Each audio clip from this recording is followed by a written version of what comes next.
अंशुता असम के एक छोटे से गांव में पली बड़ी एक सरल और दयालु महिला थी। उसके माता पिता ने उसे प्रेम और करुणा के मूल्यों से पोषित किया था। बचपन से ही उसने सीखा था कि दूसरों की सहायता करना मानव धर्म है।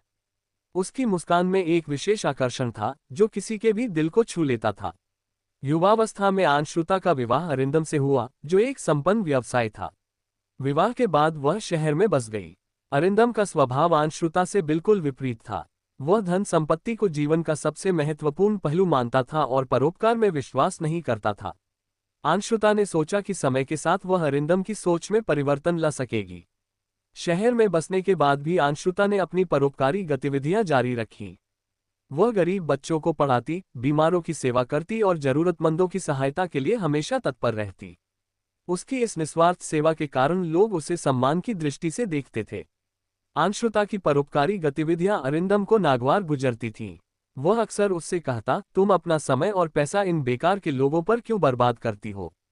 हमें अपने भविष्य के बारे में सोचना चाहिए। अंशुता उसे समझाने की कोशिश करती, हमारे पास भगवान का दिया सब कुछ है। अगर हम दूसरों की मदद नहीं करेंगे तो हमारे इस संपत्ति का क्या मूल्य? अरिंदम का विरोध धीरे धीरे कठोर होता गया।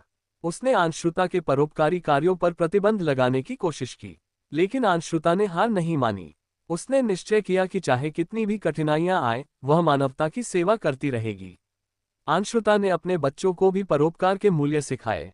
वह उन्हें बताती, सच्ची खुशी दूसरों की मदद करने में है। हमें स्वार्थी नहीं बनना चाहिए। बच्चों ने भी अपनी मां के पदचिह्नों पर चलते हुए जरूरतमंदों की सहायता करना शुरू किया। अंशुता की निस्वार्थ सेवा ने समाज में एक नई जागरूकता फैलाई। उसके प्रयासों से गांव और शहर में कई लोग परोपकार के कार्यों में शामिल होने लगे। एकता और भाईचारे की भावना प्रबल हुई। लोग समझने लगे कि समाज की भलाई में ही उनकी भलाई है। समय के साथ अरिंदम ने देखा कि अंशुता की सेवा से समाज में कितना सकारात्मक परिवर्तन आया है। उसने महसूस किया कि धन संपत्ति से बढ़कर मानवता की सेवा है।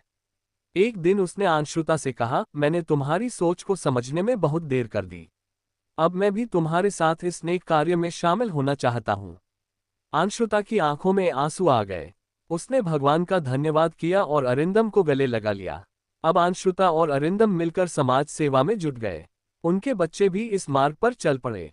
पूरा परिवार एक उदाहरण बन गया। उनकी कहानी दूर दूर तक फैल गई और लोगों को प्रेरित करने लगी। सच्ची खुशी और संतुष्टि दूसरों की सेवा में है। स्वार्थ से भरा जीवन अंततः खाली होता है, जबकि परोपकार से भरा जीवन समाज में सकारात्मक परिवर्तन लाता है। हमें अपने बच्चों को भी इन मूल्यों से परिचित कराना चाहिए, ताकि वे एक बेहतर समाज का निर्माण कर सकें।